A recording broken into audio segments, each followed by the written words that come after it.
আজমেরি হক বাঁধন জুলাই আন্দোলনে আপনাদের বিপ্লবী কণ্ঠস্বর অগ্নিকন্যা যে জুলাইতে আন্দোলন করতে করতে ঘেমে গিয়েছিল একেবারে। তো এই বাঁধন সারা জীবনই একজন ব্যর্থ অভিনেত্রী, যে অভিনয়ে কোনোদিনই নিজের ক্যারিয়ার দাঁড় করাতে পারেনি সেই অর্থে, বরং সে হচ্ছে বিবাহিত অবস্থায় নিজেকে অবিবাহিত দাবি করে সুন্দরী প্রতিযোগিতায় গিয়ে সেখান থেকে ধরা পড়ে বাদ পড়েছিল, যেটা আপনারা গুগল করলেই পেয়ে যাবেন তথ্য। তো প্রতারণার মাধ্যমে সে ওখানে অংশগ্রহণ করে। তো এটার তথ্যগুলো আপনারা অনলাইনে পাবেন। তো আরেকটা ঘটনা যেটা মিডিয়ার সবাই আমরা জানি এবং এটা বহু আগে থেকেই জানি, নট অনলি যে জুলাইয়ের পরেই ঘটনাটা আমরা আলোচনা করি, সেটা হচ্ছে এই যে আজমেরি হক বাঁধন, এই বাঁধন হচ্ছে থাইল্যান্ডে একটা চুরি করে ধরা পড়েছিল, তাকে আটকও করা হয়েছিল। সেই আটক থেকে কিভাবে সে বেরিয়ে এসেছিল, কিভাবে বের করা হয়েছিল নাটকের শুটিংয়ে গিয়ে 2008 সালে, এইটা নিয়ে অনেকগুলো নিউজও হয়েছিল সেই সময়। নিউজগুলোকে প্রথমত ওই সময় একটা চ্যানেলের নামটা যদি বলি, চ্যানেল আইও না, আসলে চ্যানেল আই এর ঊর্ধ্বতন একজন ব্যক্তি মাত্র, তো সেই ব্যক্তির নামটা আমি বলছি না, সেই ব্যক্তি তার প্রভাব খাটিয়ে অনেকগুলো নিউজ তখন এই যে বাঁধনের চুরির যে নিউজ সেগুলো ডিলিট করায়।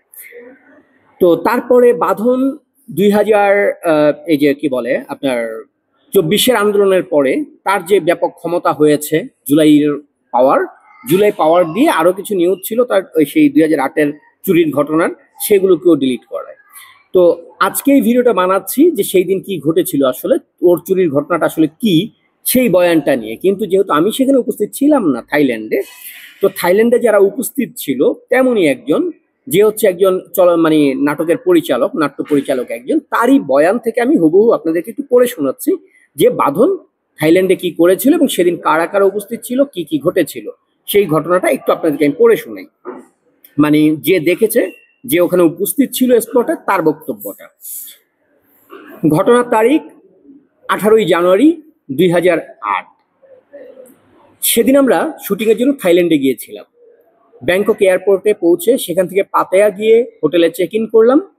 সন্ধ্যার দিকে আমরা টপস সেন্ট্রাল পাতায়া রোডের একটি সুপার শপ, যেখানে খাবারও পাওয়া যেত, সেখানে গেলাম। সেখানে গিয়ে দেখি প্রয়াত পরিচালক মোহন খান, পরিচালক এম সাখাওয়াত হোসেন, অভিনেতা লুৎফুর রহমান জর্জ, অভিনেতা শাহেদ শরীফ খান সহ অনেকে মন খারাপ করে দাঁড়িয়ে নিজেদের মধ্যে কথা বলছে। তখন প্রথমে জানতে পারি আজ সকালে অভিনেত্রী বাঁধন ব্যাংককের এয়ারপোর্টে চুরি করতে গিয়ে ধরা পড়েছে। আপনারা জানেন যে এয়ারপোর্টে অনেক ধরনের শপ থাকে, যেখানে বিভিন্ন ধরনের প্রোডাক্ট বিক্রি করা হয়, বিভিন্ন ধরনের পণ্যের, এয়ারপোর্টের ভেতরে প্রচুর শপ থাকে। তো এরকম একটা শপের ভেতর থেকে হচ্ছে সে অর্নামেন্টস চুরি করেছিল, ঘটনাটা এটা। তো চুরি করতে গিয়ে দোকানে ধরা পড়ে যায়।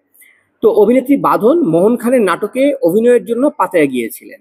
যেহেতু তিনি মোহন ভাইয়ের ইউনিটের সদস্য ছিলেন, তাই তার টেনশন ছিল বেশি, কারণ যদি এটা নিউজ প্রকাশ হয় তাহলে মোহন খানের টিম ওখানে গিয়ে চুরি করেছে, এই বদনামটা হবে। মোহন খান এটা নিয়ে খুব আতঙ্কে ছিলেন বেচারা। তো বারবার বাংলাদেশ থেকে ফোন আসছিল তার মোবাইলে, চ্যানেল থেকেও ফোন আসছিল। চ্যানেল থেকে চ্যানেল আই থেকে একজন ব্যক্তি বারবার ফোন করতেছিল, বাঁধনের কি হয়েছে, বাঁধনকে কিভাবে বাঁচাবো, বাঁধনকে যেভাবে হোক বাঁচাও, এটা যাতে নিউজ কোনোভাবে প্রকাশ না হয়, এরকম একটা অস্থিরতা নিয়ে সে ফোন করতেছিল। তার নামটা আমি বলছি না এই মুহূর্তে, পরে বলছি। যে মোহন খান সবাইকে ফোন করে বোঝানোর চেষ্টা করতেছিল যে পরিস্থিতি আমি সামলাচ্ছি, আপনারা টেনশন করেন না, ওকে ছাড়ানোর ব্যবস্থা করব। তো সেই জায়গায় মালামাল সহ, চুরি যে করেছে বাঁধন, সেই মালামাল সহ তাকে হচ্ছে ওখানে এয়ারপোর্টে যে কাউকে প্রথমে গ্রেফতার করলে যেখানে রাখা হয় এয়ারপোর্টে কাস্টমসে, সেখানে আটকে রেখেছে তাকে।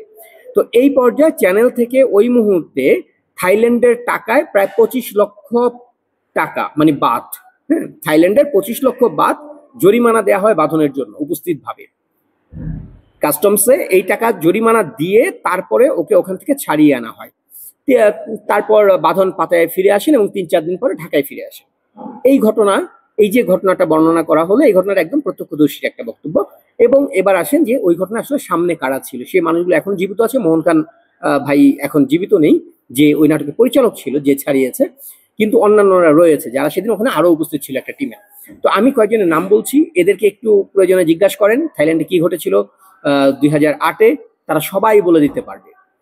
তো সেখানে উপস্থিত ছিল হচ্ছে পরিচালক রাজিবুল ইসলাম রাজীব, সেখানে উপস্থিত ছিল এম সাখাওয়াত হোসেন পরিচালক, ক্যামেরাম্যান রায়হান খান, এবং অভিনেতা লুৎফুর রহমান জজ এবং শাহেদ শরীফ খান এবং ইন্তেখাব বিনার, আজাদ আবুল কালাম, সাজ্জাদ রেজা, চিত্রলেখা গুহ, আবুল হায়াত, তনিমা হামিদ, শতাব্দী ওয়াদুদ এবং সোনিয়া। এই সব অভিনেতা অভিনেত্রীরা, পরিচালকরা, ক্যামেরাম্যান রায়হান খান, তারা প্রত্যেকে সেখানে উপস্থিত ছিল যখন বাদনকে ছাড়ানো হয়, বাদন চুরিতে ধরা পড়ে সেই সময়টায়। আপনাদের জুলাই আন্দোলনের মানে টোকাই তকমা যাচ্ছে না, নেতৃত্ব দিচ্ছে চোর, মানে কি একটা বিচ্ছিরি অবস্থা দেখেন। মানে হোক দেখতে সেক্সি, চোর তো চোরই, তাই না?